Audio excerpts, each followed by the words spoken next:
Et j'étais en fait quelque part au sommet d'une montagne. Et j'étais entouré de milliers et de milliers de personnes. Et tout le monde était paniqué. Tout le monde criait, courait et regardait par-dessus ses épaules, moi y compris. Et cette partie de la vision était pour moi la plus effrayante et la plus réelle, car pour autant que mon esprit était concerné à l'époque, cela se produisait réellement. Et je me souviens m'être retourné et avoir regardé par-dessus mon épaule et j'ai pu voir cette montagne géante en feu qui traversait l'atmosphère, se brisant alors qu'elle courait vers la surface de la Terre. Et alors que nous courions tous, tout d'un coup, cette pierre est tombée dans l'océan Pacifique. Cela nous a tous fait tomber. J'avais l'impression que la planète entière m'assemblait tremblait, vibrait si fort que nous ne pouvions pas nous relever. Et j'ai entendu cet horrible craquement, comme si littéralement le manteau terrestre se brisait. Et encore une fois, j'ai regardé par-dessus mon épaule droite et j'ai vu ce tsunami géant, un immense mur d'eau qui s'élevait au sommet de cette montagne. Et je savais que nous étions tous prêts à périr. Et juste à ce moment-là, comme si de grandes mains descendaient sous mes bras, et me soulevaient dans les airs de sorte que maintenant je regardais la planète et c'était horrible. C'était terrifiant car cette eau se précipitait sur tous ces gens désespérés qui criaient, pleuraient et priaient. Juste avant d'entrer dans les vifs du sujet, rassurez-vous de vous abonner à la chaîne SPS Sauver pour Sauver afin de ne pas louper les prochaines vidéos. Et n'oubliez pas s'il vous plaît de partager, liker et de nous laisser un commentaire. Que Dieu vous bénisse. Bonjour, je m'appelle Thomas Horn, et il y a environ 45 ans maintenant, je suis rentré un jour du travail, je suis resté éveillé cette nuit-là en prière, puis je me suis endormi. La prochaine chose que j'ai su, c'est que je me tenais devant une lumière très brillante. D'une manière ou d'une autre, je savais que je me tenais devant Dieu. Je savais aussi qu'il m'avait montré certaines choses et qu'à un moment donné, même un parchemin s'était déployé et j'avais regardé des images vives. Je me réveille et je les note. Un exemple que la plupart des gens connaissent aujourd'hui est celui de 2010, lorsque j'ai vu des nuages sombres s'élever au-dessus du Vatican. Je me suis réveillé et j'ai écrit que le pape Benoît XVI allait prendre sa retraite en avril 2012. J'ai commencé à en parler publiquement. En fait, est arrivé, c'est surnaturel de Sidros et en a parlé en 2011, a fait cette prédiction. 2012 est passé et reparti. Et au début, il ne semblait pas que Benoît ait démissionné. Mais ensuite, comme tout le monde le sait désormais, en février 2013, le Vatican a fait une annonce. Le pape Benoît XVI a démissionné. Il a pris sa retraite.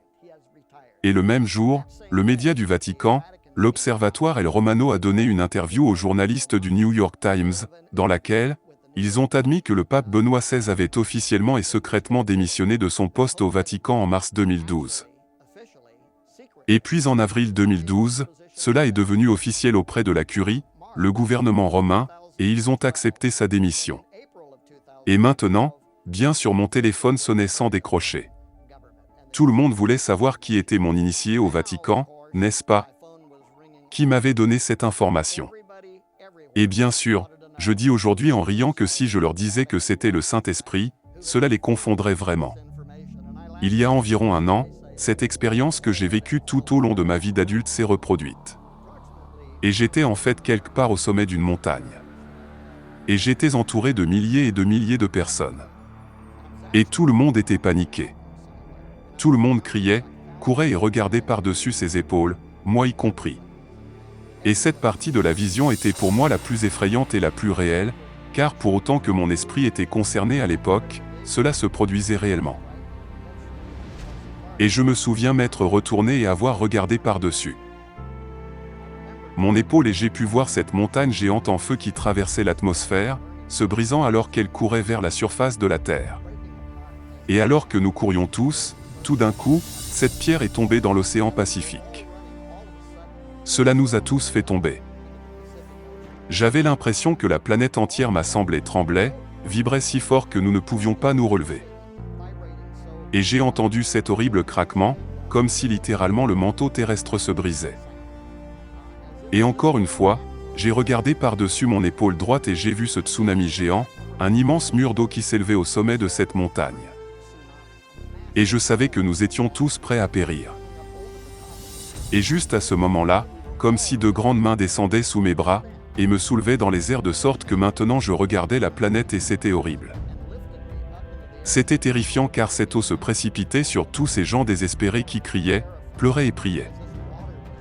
Et j'ai regardé quelque chose dont j'ai compris plus tard qu'il s'agissait en réalité de la science. Je ne suis pas un scientifique.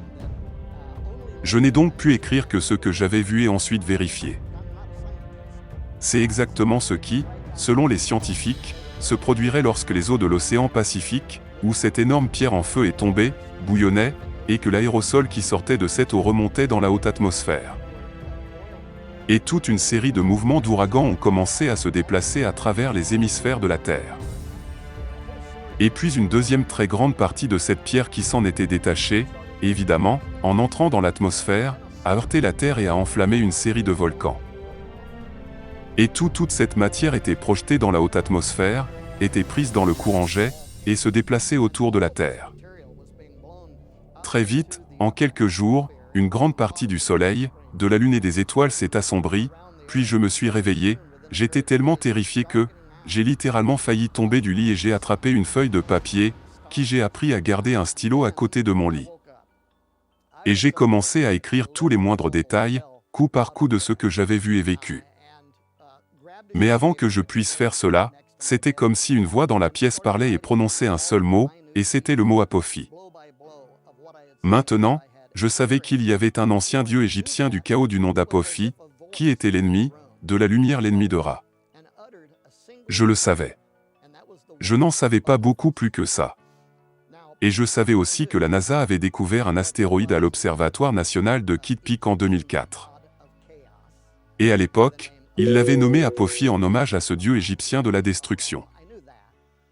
Et à cette époque, ils ont en fait spéculé qu'il y avait suffisamment de chances sérieuses qu'Apophi ait un impact sur la Terre en 2029, pour l'inscrire sur leur liste de surveillance.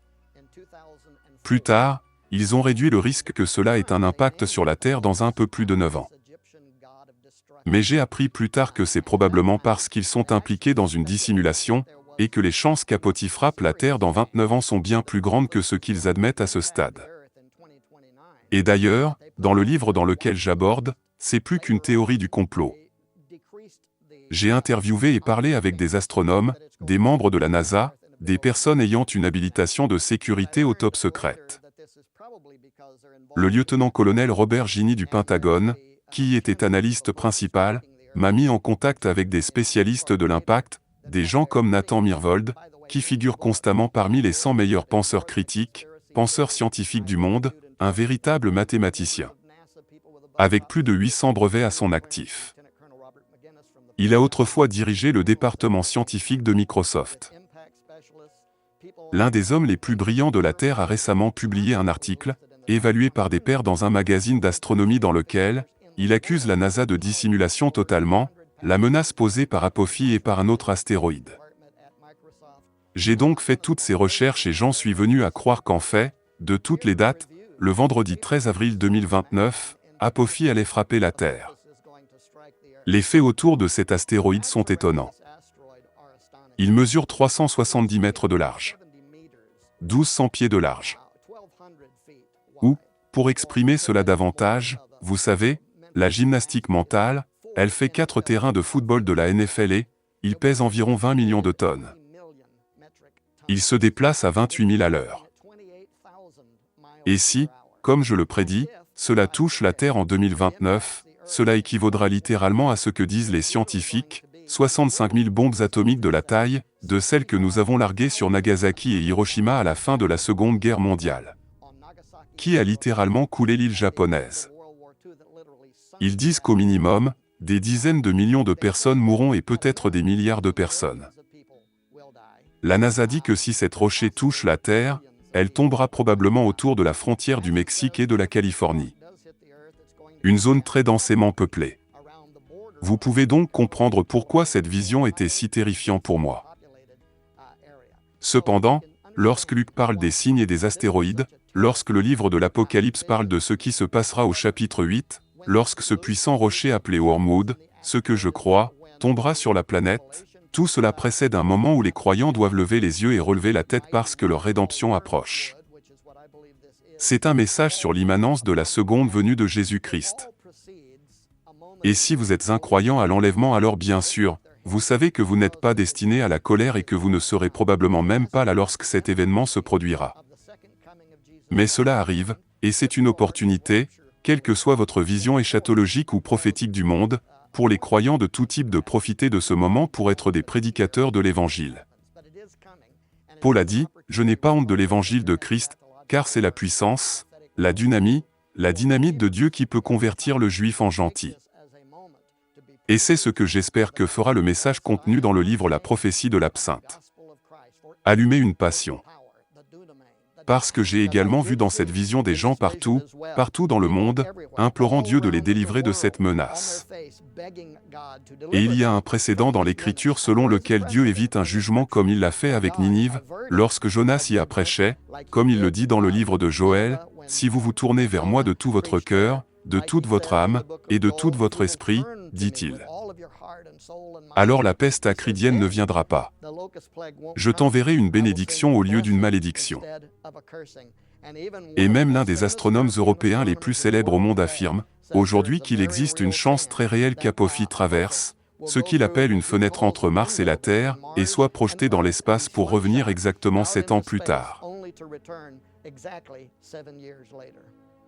Si vous avez été béni par ces enseignements, ces temps de louange et d'adoration, ces témoignages, n'hésitez pas à vous abonner sur cette chaîne SPS Sauvé pour sauver. SPS Sauvé pour sauver, l'évangile de Christ pour les saluts des âmes.